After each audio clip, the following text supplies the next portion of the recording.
الله معكم أحبائي. آخر تطورات الحرب بين روسيا وأوكرانيا حتى مساء 27 من مايو. واصل الجيش الروسي عملية التقدم في جبهات زابوروجي وكوبيانسك وسومي، وتمكن من السيطرة على إحدى القرى في اتجاه خاركيف، فيما واصل الاختراقات في مناطق مختلفة. أين يهاجم الأوكران أيضا؟ هذا كله سنتحدث عنه في هذا الفيديو. تابعوا التفاصيل حتى النهاية كي لا تفوتوا أي معلومة. ولنبدأ مباشرة بالترتيب من زابوروجي وصولا إلى سومي. هنا في الجهة الشرقية من مقاطعة زابوروجي تمكن الجيش الروسي من السيطرة على معظم بوزديشيفكا. الوحدات الروسية وصلت إلى هذه النقطة هنا تحديدا، حيث أشير إليكم.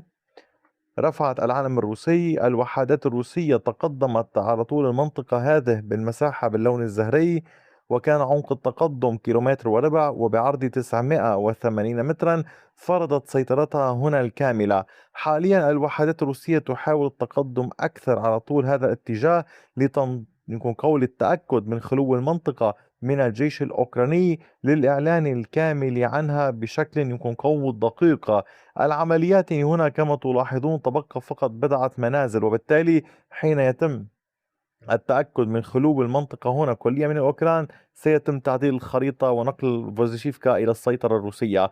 ولكن القوات الأوكرانية أعادت التموضع على طول المنطقة هنا، تحاول على ما يبدو الاستعداد لأي تقدم روسي باتجاه البلدات والقرى الموجودة في المناطق الخلفية. شرحت عنها في الفيديوهات السابقة: دانيليفكا، ليسني، ريفني وغيرها. كذلك الأمر المناطق الموجودة مقابل فيرخنيا تيرسا. يعني أحبائي لفهم الأمر، سيطرة الجيش الروسي على فيرخنيا تيرسا وعلى فوزيشيفكا ستساعده بشكل أكبر للضغط أكثر نحو الغرب على طول المنطقة هنا باتجاه خط الإمداد المؤدي إلى أوريخيف. هذه السيطرة أيضا ستساعد الجيش الروسي في عملياته أكثر في هذا القطاع، وكذلك في القطاع الجنوبي باتجاه ليوبيلسكي، حيث أساسا الجيش الروسي يعني نوعا ما كانت المبادرة بيده. أما على صعيد العمليات في مناطق أخرى ففي اتجاه كوستانتينيفكا كانت المعركة كبيرة. ولكن قبل أن نصل إلى كوستانتينيفكا هناك أمر هام يجب معرفته. في جنوب دونيتسك الأوكران وسعوا اختراقاتهم في هذه المنطقة، فأصبح هناك منطقة رمادية أوسع كانت تحت السيطرة الروسية. يعني يحاول الأوكران توسيعها والاختراق والسيطرة عليها، ولاحقا اقتحام بيدوبني. الجيش الروسي منذ أسبوع تقريبا يحاول التصدي قدر الإمكان لهذه الهجمات بمجموعات صغيرة. الأوكران عمدوا إلى المهاجمة بمجموعات أكبر، وبالتالي نراقب ما سيحصل في هذه المنطقة وننتظر سويا إلى أين ستؤول الأمور. في كوستانتينيفكا كانت الأمور نوعا ما لافتة، فالجيش الروسي اقتحامه من الجهة الشرقية أدى إلى توسيع أيضا المنطقة الرمادية داخل هذه المدينة في هذا الاتجاه. هذه المنطقة الرمادية باتت أوسع مع محاولات روسية مكثفة أكثر لاقتحام المدينة على طول عدة شوارع وليس فقط من اتجاه واحد، حيث توغلت قبل مدة مجموعة روسية وعلى ما يبدو تواصل التحرك والتغلغل أكثر وسط المدينة لإرباك الجيش الأوكراني، فيما تستمر العمليات في الوسط والغرب وفي هذه الجهة من كوستانتينيفكا. أما على صعيد العمليات في اتجاه كوبيانسك، هنا كان الجيش الروسي قد أحرز تقدما جديدا في الجبهة الشرقية بين بيتروبافيفكا وبودولي. الوحدات الروسية سيطرت على أحد المواقع الأوكرانية والتحصينات الموجودة هنا على كامل هذه المساحة باللون الزهري. عمق التقدم بلغ 630 مترا بامتداد 1.15 كيلومتر. الوحدات الروسية تعمل بشكل كبير على إغلاق المنطقة هنا، حيث تحاول الالتقاء ببعضها البعض. ولكن الأوكران يستخدمون المنازل المنتشرة في طول هذه المساحة والتحصينات الموجودة على طول المنطقة هنا للحفاظ على موقعهم الثبات فيها ومنع الجيش الروسي من إحراز أي تقدم. فلستنجح القوات الروسية في ذلك، هذا ما يجب مراقبته.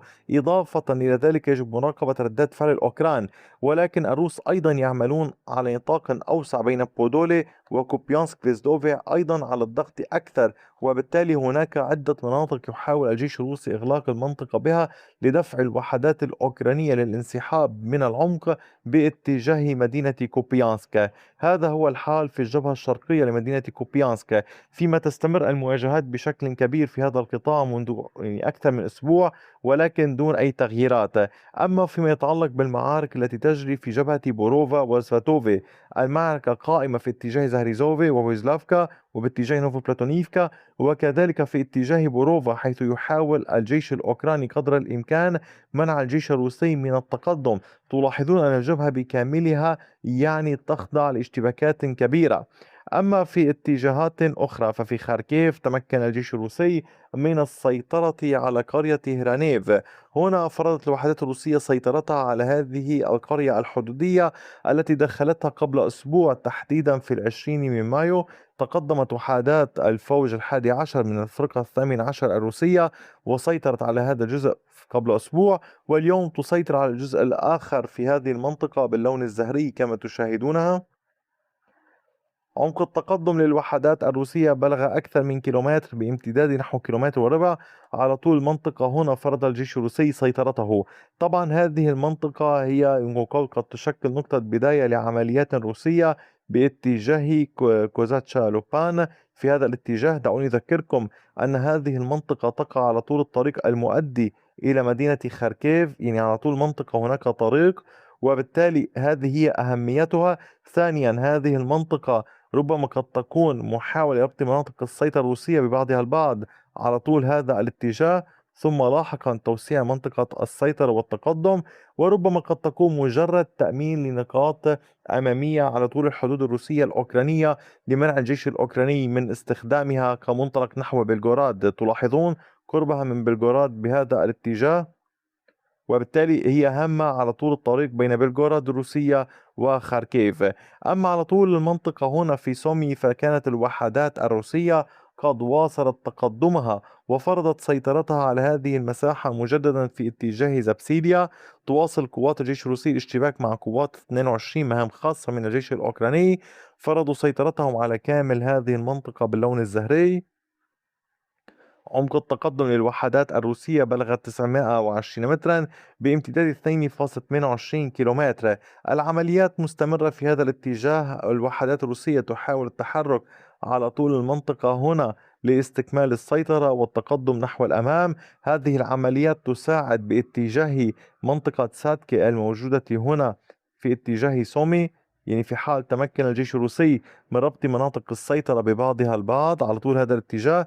وفي نفس الوقت تحاول القوات الروسية الضغط بشكل أكبر في جبهة ميروبيليا هنا نحو الجنوب أكثر للضغط، حيث يتمركز الأوكران في هذه المنطقة ومحيطها، وكذلك يتمركزون في هذه المنطقة ومحيطها للتصدي لمحاولات الجيش الروسي لإحراز أي تقدم.